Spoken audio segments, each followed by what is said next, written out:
ঈদের আনন্দ ভাগাভাগি করতে শেষ মুহূর্তে রাজধানী ছেড়েছেন মানুষ। কর্মব্যস্ততার কারণে যারা আগে সময় বের করতে পারেননি তারা চড়া দামে টিকিট কিনে আর ভোগান্তি মাথায় নিয়ে ছুটছেন টার্মিনালে। এই সুযোগে দূরপাল্লার বাসগুলোতে বাড়তি ভাড়া আদায়ের অভিযোগ করছেন সাধারণ যাত্রীরা। এখন বাড়ি যাব, এখন ভাড়া চাচ্ছে বেশি, 700 টাকা করে ভাড়া চাচ্ছে। মাগুরে একটা টিকিট খুঁজছিলাম, এইখানে আমাদের এইখান থেকে 300 টাকা বেশি চাই। আমরা সর্বোচ্চ 500 থেকে 550 টাকা করে যেতাম, মানে অলওয়েজ অ্যাজ অলওয়েজ সব সময়। কিন্তু 600 টাকা যদি হতো তাও ঠিক ছিল।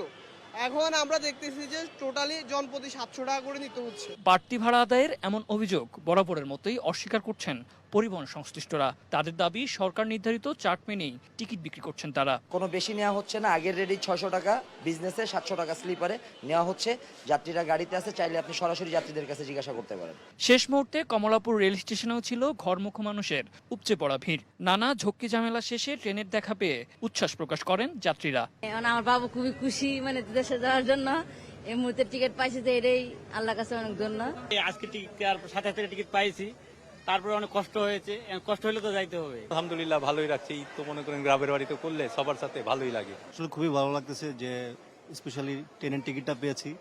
টাইমলি ট্রেন আসছে, এখন দেখি কখন ছাড়ে।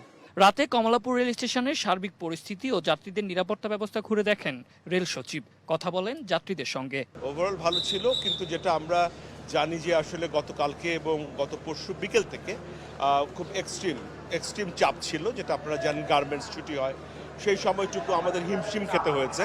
বাট ওভারঅল আমরা সন্তুষ্ট। সব বাধা, বাড়তি খরচ, ক্ষোভ আক্ষেপ যাই থাকুক না কেন, বাড়ি ফিরতে পারলে প্রিয়জনের সান্নিধ্যে সব কষ্টই তখন মাটি হয়ে যায়। পূর্ণতা পায় ঈদের আনন্দ।